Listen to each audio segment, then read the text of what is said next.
जय हिंद साथियों, मैं डॉक्टर फिरोज खान, प्रवक्ता रसायन विज्ञान ASN जीनियस इंस्टीट्यूट। आज के इस वीडियो में हम लोग नई यूनिट की स्टार्टिंग कर रहे हैं और हम लोग पढ़ेंगे पृष्ठ रसायन के बारे में। साथियों, मैं आपको बता दूं कि पृष्ठ रसायन यूनिट में जो आज हम लोग टॉपिक डिस्कस कर रहे हैं वो है कैटालिसिस।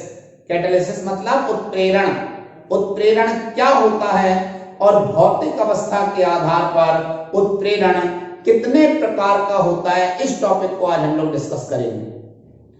साथियों, सबसे पहले मैं आपसे एक रिक्वेस्ट करूंगा, आप लोग वीडियो को हॉरिजॉन्टल पोजीशन में देखें और साइलेंट जोन में बैठ के देखेंगे तो आपको बहुत अच्छा लगेगा।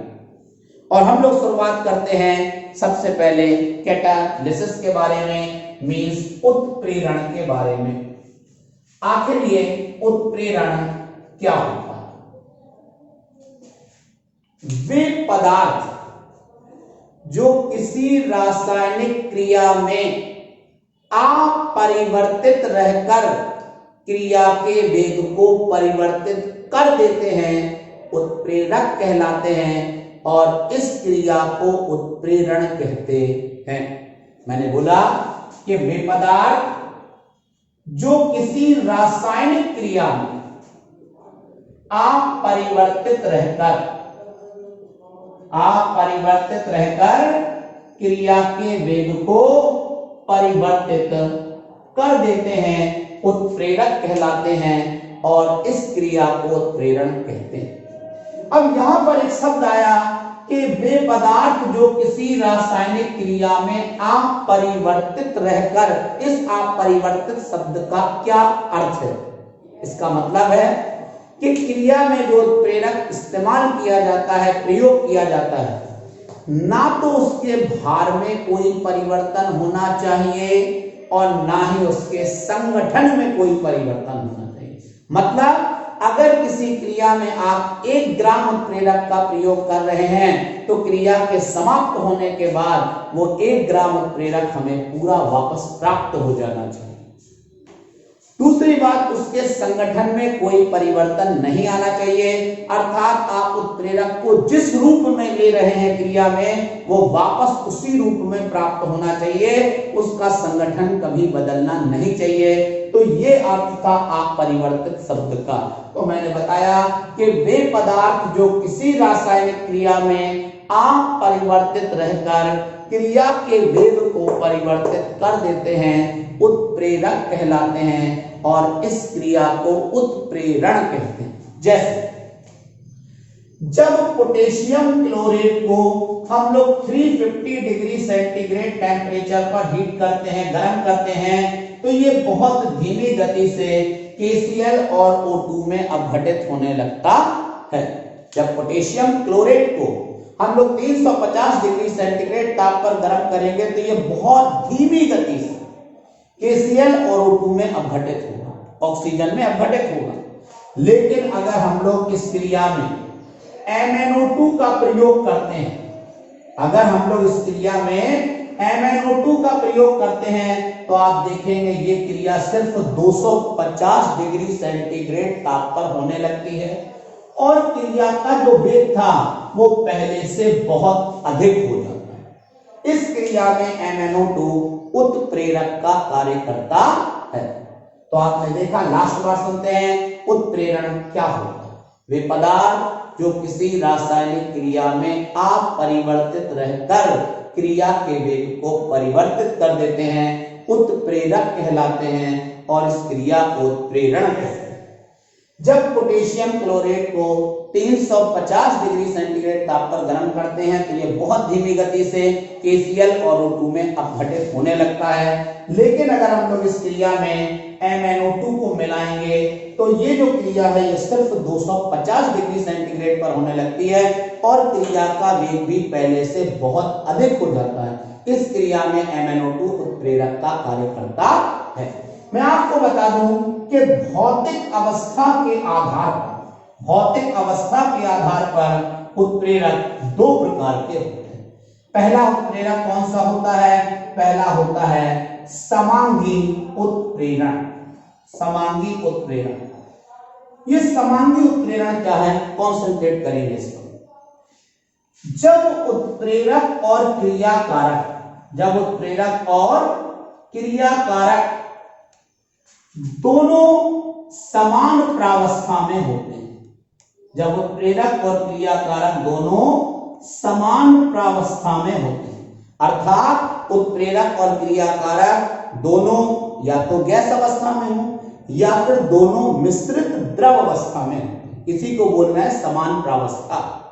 तो जब उत्प्रेरक और क्रियाकारक दोनों समान प्रावस्था में होते हैं, अर्थात या तो दोनों गैस अवस्था में होते हैं या दोनों मिश्रित द्रव अवस्था में होते हैं, तो ऐसे उत्प्रेरक को हम समांगी उत्प्रेरक कहते हैं और इस क्रिया को समांगी उत्प्रेरण कहते हैं। जैसे में इसका उदाहरण हो जाएगा कि शीश कक्ष विधि में, जो शीश कक्ष विधि होती है, शीश कक्ष विधि में आपको याद रखना है कि जो नाइट्रिक ऑक्साइड उत्प्रेरक है वो समांगी उत्प्रेरक का कार्य करता है। शीश कक्ष विधि में नाइट्रिक ऑक्साइड उत्प्रेरक समांगी उत्प्रेरक का कार्य करता है। क्यों? क्योंकि आप देख रहे हैं ये दोनों क्रियाकारक जो है ये गैस अवस्था में है और जो उत्प्रेरक है वो भी गैस अवस्था में है, इसीलिए जब उत्प्रेरक और क्रियाकारक दोनों गैस हैं तो इसे समांगी उत्प्रेरक बोलेंगे। इसी तरीके से अगर हम एक दूसरा एग्जाम्पल लें तो जब हम लोग इथाइल एसीटेट का जलभटन कराते हैं, ये इथाइल एसीटेट का फॉर्मूला है, अगर हम लोग इसका जलभटन कराएंगे, जल से क्रिया कराएंगे, ये क्रिया HCl की उपस्थिति में होगी। इस क्रिया में बनेगा क्या, CH3COOH जो साथ में बनता है C2H5OH। मैं आपको बता दूं इस क्रिया ये भी, इसमें जो HCl है वो भी समांगी उत्प्रेरक का कार्य करता है, क्योंकि इथाइल एसीटेट भी द्रव है, जल भी द्रव है और HCl भी द्रव है। तो जब उत्प्रेरक और क्रियाकारक दोनों हमने बताया एक ही प्रावस्था में होते हैं तो इसे बोलते हैं हम लोग समांगी उत्प्रेरक। तो यहाँ HCl भी किसका काम कर रहा है, समांगी उत्प्रेरक का कार्य कर रहा है। अब हम लोग आते हैं विषमांगी उत्प्रेरण के बारे में कि आखिर ये विषमांगी उत्प्रेरण क्या होता है। विषमांगी उत्प्रेरण के बारे में सब लोग सुने। जब उत्प्रेरक और क्रियाकारक दोनों की प्रावस्थाएं अलग अलग होती हैं, मतलब उत्प्रेरक मान लो द्रव हो गया, क्रियाकारक गैस हो गया, या उत्प्रेरक गैस हो गया, क्रियाकारक द्रव हो गया, ठीक है ना। तो जब उत्प्रेरक और क्रियाकारक दोनों की प्रावस्थाएं अलग अलग होती हैं, अथवा ये भी कह सकते हो कि दोनों ठोस अवस्था में होते हैं, उत्प्रेरक भी ठोस है और क्रियाकारक भी ठोस है, उस परिस्थिति में भी कहा जाएगा कि दोनों की प्रावस्थाएं अलग अलग हैं। अगर दोनों ठोस है तो भी प्रावस्थाएं अलग अलग हैं, अगर एक ठोस है एक द्रव है तो प्रावस्था अलग है, एक द्रव है गैस है तो प्रावस्था अलग है, और अगर दोनों ठोस है तो भी प्रावस्था अलग मानी जाती है, ठीक है ना। तो हमने बताया कि जब उत्प्रेरक और क्रियाकारक, जब उत्प्रेरक और क्रियाकारक दोनों की प्रावस्था अलग अलग होती है, दोनों की जो प्रावस्था है वो अलग अलग होती है, तो ऐसे उत्प्रेरक को हम विषमांगी उत्प्रेरक कहते हैं और इस क्रिया को विषमांगी उत्प्रेरण कहते हैं।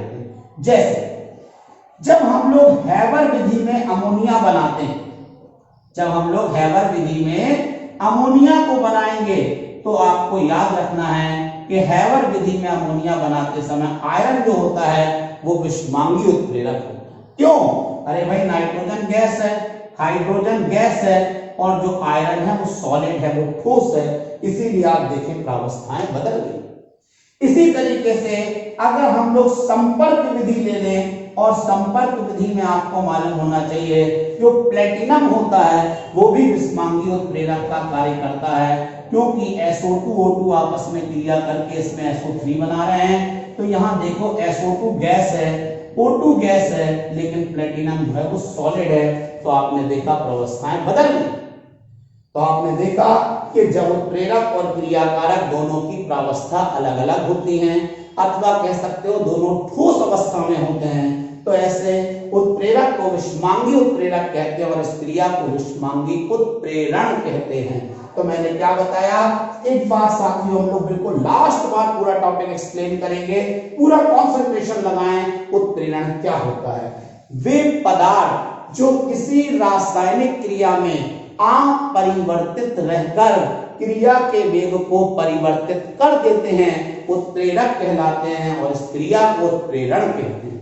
मैंने बताया जैसे जब पोटेशियम क्लोराइड को 350 डिग्री सेंटीग्रेड ताप पर गर्म करते हैं तो ये बहुत धीमी गति से KCl और O2 में अपघटित होने लगता है, परंतु यदि इस क्रिया में हम लोग MnO2 को मिलाते हैं, अगर इस क्रिया में हम MnO2 को मिलाएंगे तो ये क्रिया सिर्फ 250 डिग्री सेंटीग्रेड पर होने लगती है और क्रिया का वेग भी पहले से बहुत अधिक हो जाता है। इस क्रिया में MnO2 जो है वो उत्प्रेरक का कार्य करता है।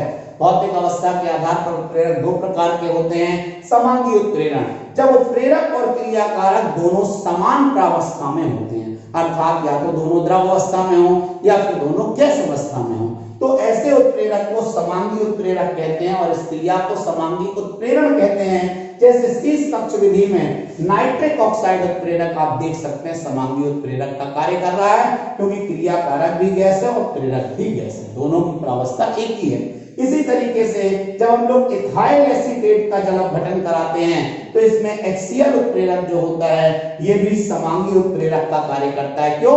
क्योंकि इथाइल एसीटेट भी द्रव है, जल भी द्रव है और HCl भी द्रव है, इसलिए यहाँ पर ये भी हो गया समांगी उत्प्रेरक। इसके बाद आता है विषमांगी उत्प्रेरक। तो जब उत्प्रेरक और क्रियाकारक दोनों की प्रावस्था अलग अलग होती, मतलब एक द्रव हो गया दूसरा गैस, एक गैस हो गया दूसरा ठोस हो गया, ये हो गई प्रावस्थाएं अलग अलग, अथवा दोनों ठोस अवस्था में होते हैं। अगर दोनों उत्प्रेरक और क्रियाकारक दोनों ठोस अवस्था में है तो भी उनकी प्रावस्थाएं अलग अलग मानी जाती हैं। तो मैंने बताया कि जब उत्प्रेरक और क्रियाकारक दोनों की प्रावस्थाएं अलग अलग होती हैं अथवा दोनों ठोस अवस्था में होते हैं तो ऐसे उत्प्रेरक को हम कहते हैं विषमांगी उत्प्रेरक और इस क्रिया को कहते हैं विषमांगी उत्प्रेरण। जैसे हैबर विधि में आयरन उत्प्रेरक जो है वो विषमांगी उत्प्रेरक का कार्य करता है। इसी प्रकार से संपर्क विधि में प्लेटिनम उत्प्रेरक विषमांगी उत्प्रेरक का कार्य करता है। साथियों, आपको हमारा आज का ये वीडियो कैसा लगा कमेंट बॉक्स में आकर कमेंट करके हमें जरूर बताएं। इसके अलावा इस वीडियो को आप लाइक करें। अगर आपने अब तक हमारा चैनल सब्सक्राइब नहीं किया है तुरंत सब्सक्राइब करें और इसको ज्यादा से ज्यादा स्टूडेंट्स में शेयर करें, जिससे लोगों के पास ये इंटरेस्टिंग केमिस्ट्री के वीडियो पहुंच पाएं और लॉकडाउन पीरियड में भी लोग अपनी पढ़ाई को कंटिन्यू कर पाएं। जय हिंद, जय भारत।